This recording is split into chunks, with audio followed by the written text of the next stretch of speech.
بچه ها حالتون چطوره؟ اومدیم با یه ویدیو برنامه دیگه. لایک کامنت ساب یادتون نره. دوستان کلی کلیپ های خفن داریم. لایک کامنت سابسکرایب یادتون نره. خیلی دوستتون دارم. خدا نگهدار. سلام بچه ها حالتون چطوره؟ کودک درونم فعال شده، میخوام برم سرسره بازی. بریم.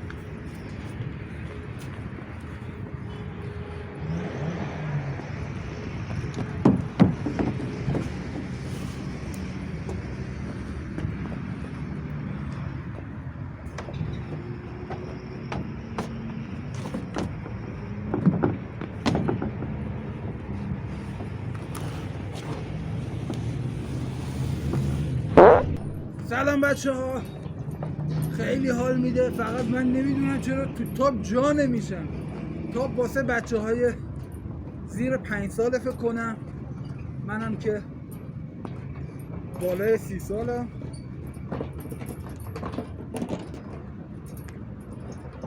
سجا واسه اینو بدم پایین نیفتم یه وقت اذیت بشم. بچه ها حتما امتحان کنید، نگین بزرگیم و خجالت میکشیم. حتما بیاین ببینید، خیلی حال خجالت میده. نداره، خجالت نداره. یه ذره بیابرویی باید باشه که بیابرویی رو رواج بدیم. مواظب خودتون باشید. لایک کامنت سابسکرایب یادتون نره.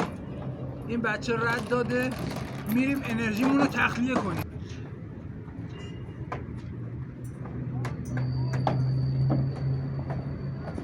اول بزرگتر گیر کردم.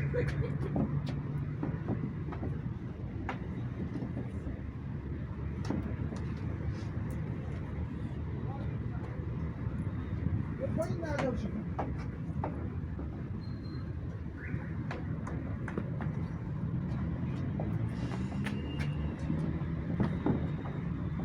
آقا جدی گیر کردم. بچه گیر کردم. یه لغت بزن، یه لغت بزن. گیر کردم.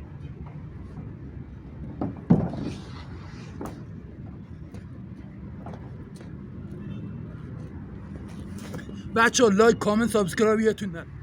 ببین قشنگم، اینجا جای خوابیدن نیست که تو گرفتی خوابیدی. تو باید پاشی بری بگردی دنبال یه لقمه نون.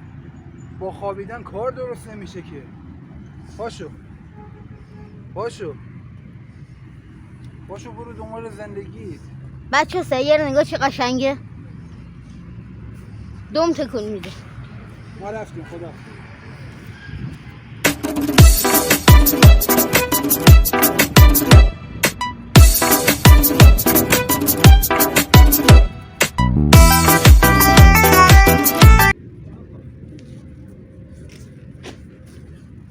لایک کامنت سابسکرایب یادتون نره.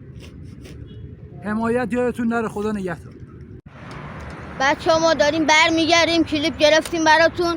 برای حمایت از ما لایک کنین، حتما سابسکرایب کنین، زنگوله رو بزنین، کامنت هم بذارین. دمتون گرم.